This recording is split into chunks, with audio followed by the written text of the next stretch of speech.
लाडकी बहीण योजनेची ई-केवायसी मुदतवाढ। राज्यात मुख्यमंत्री माझी लाडकी बहीण योजना राबवली जाते। त्यासाठी राज्यातील सर्व पात्र महिलांनी 18 नोव्हेंबर 2025 पूर्वी ई-केवायसी प्रक्रिया करावी अशा सूचना राज्य शासनाकडून यापूर्वी देण्यात आल्या होत्या।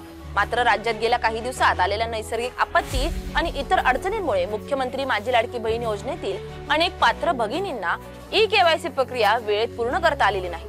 नैसर्गिक अडचणींना गांभीर्याने घेत राज्य सरकारने एक अत्यंत महत्त्वपूर्ण निर्णय घेतलाय।